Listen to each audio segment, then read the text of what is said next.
এটা আসলে ব্যাটসম্যানে ভালো এক্সপ্লেন করতে পারবে। আমি এই উত্তরটা আসলে আমার কাছে নাই, টু বি ভেরি অনেস্ট। আর জি, তবে আমি মনে করি হ্যাঁ, মিডিল অর্ডার ব্যাটসম্যান আরেকটু রেসপন্সিবিলিটি নিতে পারতো। তা তো অবশ্যই, আপনি যদি দেখেন শেষের দিকে ডিউ পড়াতে বল অনেক ইজিলি ব্যাটে আসতেছিল। তো আমার কাছে মনে হয় আমাদের যদি ব্যাটসম্যান একজন সেট ব্যাটসম্যান থাকতো তাহলে গেম অনেক ইজি হয়ে যেত, কারণ লাস্ট 2 ওভারে 30 রান লাগতো। এটা ব্যাটসম্যান থাকলে অলওয়েজ গেম হাতের মধ্যে থাকে। সো অবশ্যই আমি তার সাথে একমত। আমি আসলে শেষ করতে পারলে খুব ভালো লাগতো। এটা একটা গুড কন্ট্রিবিউশন না আমার আমার জন্য, কারণ আমি পুরো সেট ছিলাম, বল অনেক ভালো ব্যাটে কানেক্ট হচ্ছিল। নাসুম ভাইও আমার ভালো সাপোর্ট দিচ্ছিল, নাসুম ভাইও বাউন্ডারি মারতেছিল। এটা আমার জন্য অনেক বড় একটা প্লাস পয়েন্ট। মনে হচ্ছিল না আমি একটা ব্যাটসম্যানকে নিয়ে ব্যাটিং করতেছি। তো আমার কাছে মনে হয় আমি যদি গেমটা শেষ করতে পারতাম, আর একটু ডিপে নিয়ে যাইতে পারতাম একদম শেষ ওভার পর্যন্ত, হয়তো রিশাদও আসতো তখন। তো আক্ষেপ অবশ্যই থাকবে এই গেমের জন্য। বোলিংয়ের লাস্ট ওভার আসলে ইট ওয়াজ এ ব্যাড ডে। আমি মনে করি আর একটু এক্সিকিউশনে পারফেকশন আনতে হবে, এক্সিকিউশন এরর ছিল। আমি এটা নিয়ে কাজ করব। না, আমরা ব্যাটসম্যানদের উইকেটগুলো গেছে কিন্তু পাওয়ার প্লেতে। তারা যদি সেট হয়ে আউট হইতো এটা একটা ডিফারেন্ট সিনারিও ছিল, কিন্তু বেশিরভাগ ব্যাটসম্যান সেট হওয়ার আগে আউট হয়ে গেছে। তবে আমি মনে করি হ্যাঁ, মিডিল অর্ডার ব্যাটসম্যান আর একটু রেসপন্সিবিলিটি নিতে পারতো, যারা গিয়ে আর্লি আউট হয়ে গেছে। তো তারা রেসপন্সিবিলিটি নিলে গেমটা যদি একটু ডিপে নিয়ে যেত তাহলে হয়তো ডিফারেন্ট স্টোরি থাকতো। অবশ্যই এই টি-20 খেলাটা এরকম। আপনি দেখেন একদম শেষ পর্যায়ে 2 ওভারে 30 লাগতো, ওই গেম আমরা ক্লোজ করে ফেলছিলাম। আমাদের তাসকিন ভাই, ফিজ ভাই ব্যাটিং করতেছিল, এবং নাসুম ভাইয়েরও ছটা যদি হয়ে যাইতো, যে ভালো একটা ক্যাচ ধরছে, তাইলে হয়তো একদম ডিফারেন্ট একটা কিছু হইতে পারতো। তো অলওয়েজ চেজেবল, ভালো উইকেটে 4 ওভারে 10 করে পার ওভার রান নেওয়াটা আমি মনে করি ইজি।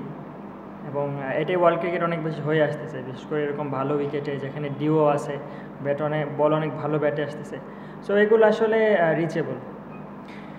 আমরা একদম শুরু থেকেই প্রিপেয়ার ছিলাম, আমাদের একটা কনফিডেন্স ছিল যে না, আমরা ভালো করে আসতেছিলাম টি-20-তে। সো আজকে আমরা হেরে গেছি, ইট ওয়াজ এ ব্যাড ডে। নেক্সট 2টা গেমে আমরা কামব্যাক করবো ইনশাল্লাহ।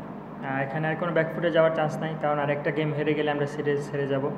সো এটা ঘরের মাঠে, তো ডেফিনেটলি আমরা চেষ্টা করবো সিরিজ জেতার, যে করি হোক। কারণ আমরা বিদেশে যেহেতু ভালো করে আসছি, এখানে আমরা একটা এক্সট্রা অ্যাডভান্টেজ পাবো অবশ্যই, নিজেদের হোম।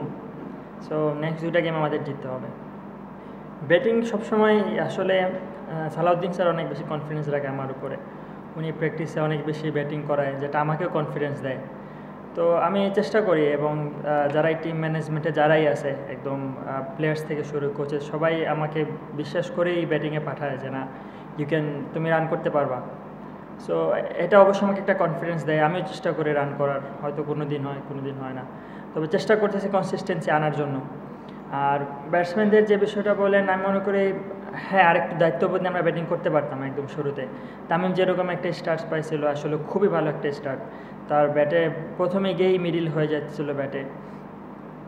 আর বাকি ব্যাটসম্যানদের আসলে অনেকেই সেট হওয়ার আগে আউট হয়ে গেছে, তো তাদের বিষয়ে বলার কিছু নেই। বাট মিডিল অর্ডার নিয়ে আমি অবশ্যই কনসার্ন। তারা যদি আরেকটু ডিপ করতো, খেলাটা ডিপ করার অপশন ছিল, কারণ তখন ফিল্ড ওপেন হয়ে গেছিলো, চাইলেই এক এক করে করে আমরা খেলাটা ডিপে নিয়ে যেতে পারতাম। তো আমি মনে করি আরেকটু রেসপন্সিবল হইতে হবে আমাদের, এখানে আর কোনো অপশন নেই, রেসপন্সিবিলিটি নিয়েই ব্যাটিং করতে হবে। এটা আসলে ব্যাটসম্যানে ভালো এক্সপ্লেন করতে পারবে। আমি এই উত্তরটা আসলে আমার কাছে নাই, two be very honest.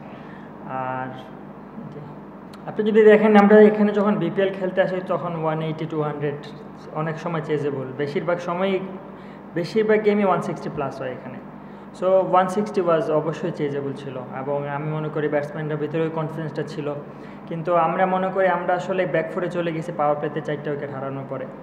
So ওইখানে যদি অ্যাটলিস্ট 2টা উইকেটও পড়তো, তারপরেও গেমটা ইজিলি চেস করা যেত। এরকম না যে ডিফিকাল্ট হইতো, কারণ পরের দিকে তো আমি ব্যাটিং করছি। সো ইজিলি চেস হতো যদি আমাদের ব্যাটসম্যান কেউ থাকতো ওইখানে।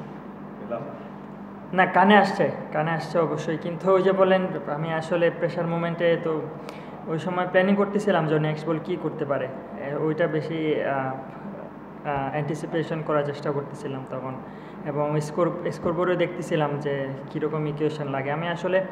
আমি আরেকটু ডিপে নিয়ে যাইতে পারলে খুব ভালো হতো, কিন্তু আমি একটু তাড়াহুড়া করছিলাম ওই সময়টাতে।